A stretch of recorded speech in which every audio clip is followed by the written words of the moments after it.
오늘은 민수기 23장 말씀입니다. 오늘도 주시는 말씀의 은혜가 우리 안에 넘치기를 원합니다. 지금 우리가 살아가는 시대가 바로 이 발락과 발람의 시대를 할 수 있겠습니다. 요단강 건너 하나님의 나라 가나안을 앞둔 마지막 시대를 살아가는 바로 우리의 모습이죠.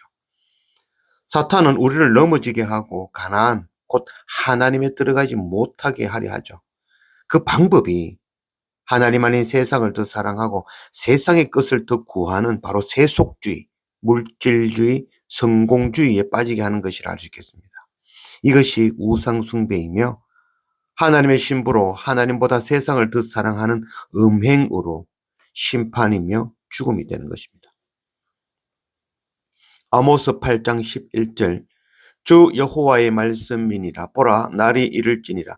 내가 기근을 땅에 보내리니 양식이 없어 주림이 아니며 물이 없어 가람이 아니요 여호와의 말씀을 듣지 못한 기갈이라. 사도행전 11장 11절 베레아에 있는 사람들은 데살로니가에 있는 사람들보다 더 너그러워서 간절한 마음으로 말씀을 받고 이것이 그러한가 하여 날마다 성경을 상고하므로. 말씀을 온전히 깨닫지 못하는 기근으로 멸망할 것입니다. 하나님 믿고 구원을 얻고 행복하고 부자가 될 것이라 가르치는 것이 바로 속이는 말이며 거짓 선지자들이 전하는 말이죠. 말씀이 넘치는 시대에 살고 있지만 실상은 말씀의 기갈의 시대에 살고 있는 것입니다. 우리가 날마다 정말 말씀 앞에 서기를 원합니다. 정말 말씀이 그러한가 말씀을 날마다 상고하는 그런 우리가 되기를 원합니다. 마지막 그날에 거짓 선지자의 그 어그러진 말에 속아 세속주의에 빠져 하나님 진리의 말씀을 저버린 자들도 그 책임을 피하지 못하고 심판으로 멸망으로 나아가게 될 것입니다. 우리 안에 베레아 사람들과 같이 날마다 말씀 묵상하며 말씀이 정말 그러한가 날마다 상고하는 그런 우리가 되기를 원합니다. 참 진리의 말씀 붙잡고 요단강 건너 하나님 예비하신 그 가나안에 우리 형제들과 함께 입성하는 그 영광 누리는 그런 우리가 되기를 원합니다.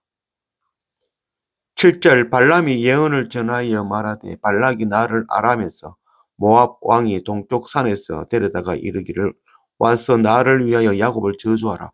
와서 이스라엘을 꾸짖으라 하다.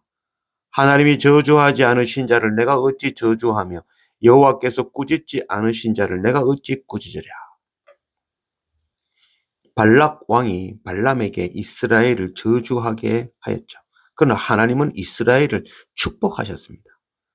들을 귀 있는 자에게 하나님의 말씀을 전하는 것은 그를 살리는 일이죠. 그러나 들을 귀 없는 자에게 하나님의 말씀을 전하는 것은 오히려 전하는 자가 공격을 받고 위험에 처할 수 있는 것입니다. 들을 귀 없는 자는 하나님의 음성 듣고 듣지 않고 자신이 원하는 말만 듣기를 원하는 것이죠.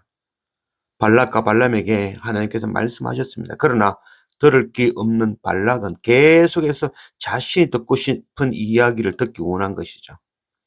하나님께서 이미 응답하셨고 말씀하셨지만 계속해서 하나님의 응답을 구하고 있는 것이죠.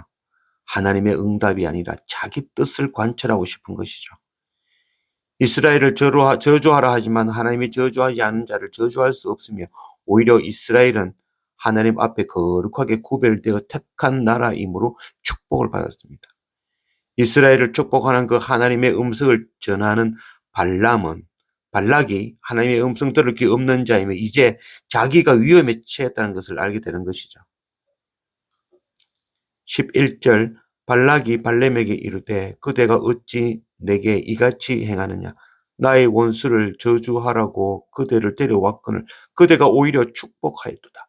발람이 대답하여 이르되 여호와께서 내 입에 주신 말씀을 내가 어찌 말하지 아니할 수 있으리까. 이제 발락 왕이 자신의 의도를 드러내며 발람을 위협하기 시작하는 것이죠. 발람은 하나님께서 주신 말씀을 그대로 전했다고 하고 있죠.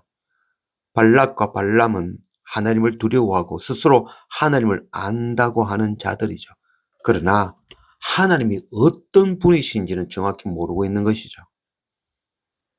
19절 하나님은 사람이 아니시니 거짓말을 하지 않으시고 인생이 아니시니 후회가 없으시도다. 어찌 그 말씀하신 바를 행하지 않으시며 하신 말씀을 실행하지 않으시랴.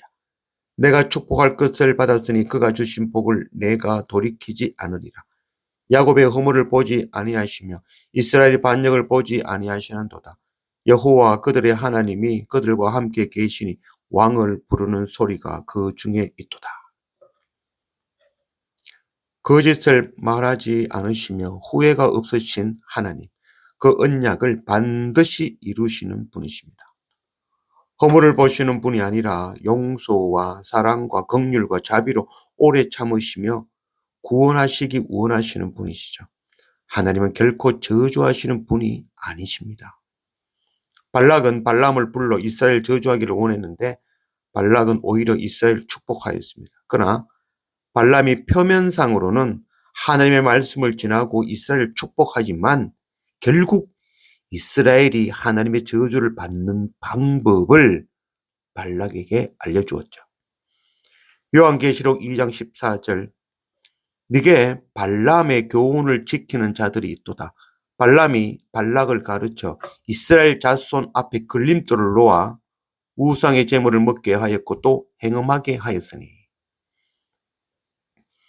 이스라엘이 타락하여 하나님을 떠나게 하는 방법은 바로 이방의 신을 섬기며 우상의 그 제물을 먹으며 신전창기와 행음하는 것이었습니다.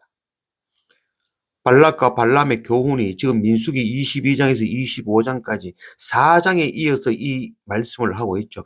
중요한 말씀이라는 것이죠.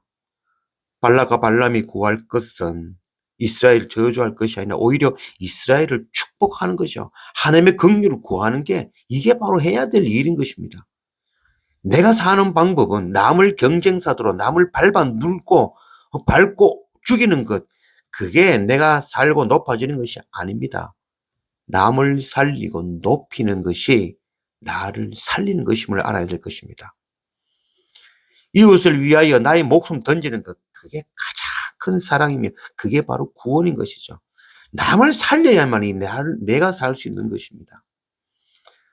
마지막 때를 살아가는 우리는 이 베레아 사람들과 같이 정말 날마다 말씀 묵상하고 정말 말씀이 그러한가 날마다 상고하며 세상에 그 어그러진 거짓 선지자의 말을 그 분별하고 그 말에 속지 않고 참 진리의 말씀, 생명의 말씀 붙잡아내는 그런 우리가 되기를 원합니다.